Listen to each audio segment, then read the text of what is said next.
There's something that almost nobody talks about. Not in therapy, not in men's groups, not in those late night conversations between friends. And it's this: some men, after being intimate with a woman they deeply love, will cry. Not because something went wrong, not because they're in pain, but because something inside them, something they've been carrying for a very long time, finally feels safe enough to come undone. If you've experienced this, or if you're a woman who's witnessed this from a man you love, this video is going to explain exactly what's happening and why it's one of the most profound things that can occur between two people. Let's start with something you probably already know, even if you've never said it out loud. Men are not emotionally dead. They're emotionally trained. From the time a little boy is maybe 5 or 6 years old, the world starts teaching him a very specific lesson. Don't feel too much. Don't show too much. Keep it together. Be strong. Walk it off. Man up. And he learns. God, does he learn? He learns so well that by the time he's an adult, he doesn't even realize how tightly he's holding everything in.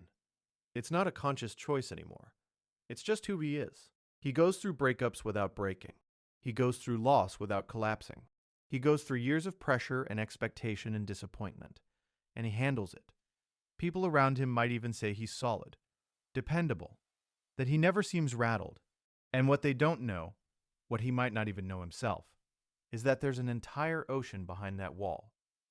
Decades of unexpressed emotion, just sitting there, waiting. Now here's where it gets really interesting. When a man meets a woman who is genuinely his person, not just someone he's attracted to, not just someone he's comfortable with, but someone who reaches something in him that no one else has ever reached, something starts to shift.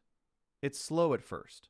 He might not even notice it, but there's a softening that happens, a gradual, almost imperceptible lowering of his defenses. And then intimacy happens. Real intimacy. Not just physical closeness, but the kind of closeness where every barrier between two people disappears. Where he's not performing, not protecting, not managing how he comes across. Where he is just completely himself. Completely seen. And in that moment, the wall doesn't just crack. It dissolves. What you're watching when a man cries in those moments isn't weakness. It is the most complete form of emotional release a human being can experience. Psychologists call it cathartic release, when the nervous system, which has been in a state of chronic tension and vigilance, suddenly receives a signal that it is finally safe. And the body responds the only way it knows how, through tears. There's actually fascinating neuroscience behind this. When we feel genuinely safe with another person, our brain releases oxytocin, the bonding hormone. But it also does something else. It lowers the activation of the amygdala, which is the part of the brain responsible for threat detection.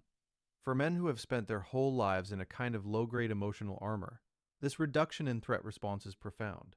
The brain is essentially saying, you can stop guarding now. You're okay. And the body, flooded with that message, releases everything it's been holding. But here's what I want you to really hear. This doesn't happen with just anyone. A man can be physically intimate with a woman and feel absolutely nothing emotionally. That happens all the time. He can have a relationship that lasts years and never once feel that kind of release. He can care about someone and still never fully lower his guard, because some part of him always knows, at some deep intuitive level, that it isn't completely safe to. The crying, that undoing, it only happens when something in him recognizes her as the one person in the world with whom he doesn't have to hold himself together. And that recognition isn't intellectual. He doesn't think his way to it. He feels it. It comes from somewhere older than logic. Somewhere in his nervous system, in his body, in whatever part of us carries our deepest knowing. This is why people use the word soulmate, even people who are a little skeptical of that word. Because what they're describing isn't just love. It's recognition. The feeling that this person was somehow already known to you. That being with them doesn't feel like building something new as much as it feels like coming home to something that was always yours. Now, a lot of men, when this happens to them, are completely blindsided by it. They don't have a framework for it. They weren't prepared for it. They might even feel embarrassed or confused about why they're crying when everything feels good. And this is where so many men make a mistake. They apologize. They minimize it. They say something like, I don't know what that was. Or, I'm sorry, that's not like me. And in doing so, they accidentally close the door again. Because that moment, that opening, is not a malfunction. It is the most honest thing about him. It is him without armor, without performance, without the version of himself he shows the rest of the world. And the woman who receives that gift, because it is a gift, should understand what she's actually witnessing. She's not seeing him fall apart. She's seeing him fall open. There's also a grief component to this that I think deserves its own moment. Because sometimes when a man cries like this, it isn't just the joy of being seen that moves him. It's also the weight of how long he went without it. There is grief in finally arriving somewhere safe after a long, hard journey. Grief for all the years of holding it in. Grief for the younger version of himself who needed this and didn't have it. Grief for all the moments he performed strength when he was quietly falling apart inside.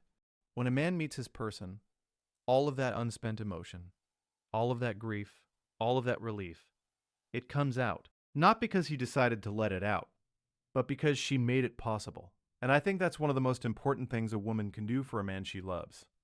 Not to fix him, not to push him to open up, but to simply create a space where he can. Where he feels so fully accepted, so completely loved, that the defenses he built over a lifetime just quietly become unnecessary.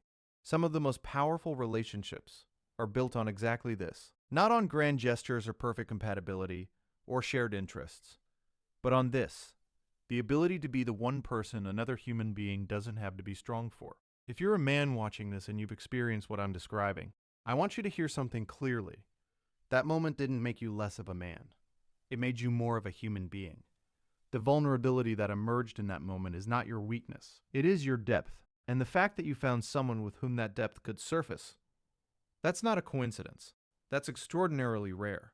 And if you're a woman watching this and you've sat with a man while he cried, or you've wondered what it would mean if he did, now you know. It means he trusts you at a cellular level. It means that whatever you've built together has broken through to something real.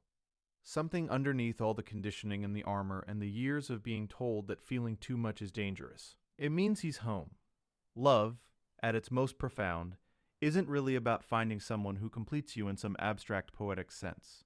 It's about finding someone in whose presence the part of you that's been hiding finally feels brave enough to come forward. And for men, who carry so much in silence for so long, that moment of coming forward, of finally being seen without flinching, of being loved in the exact place they thought was unlovable, that's not just intimacy, that's healing.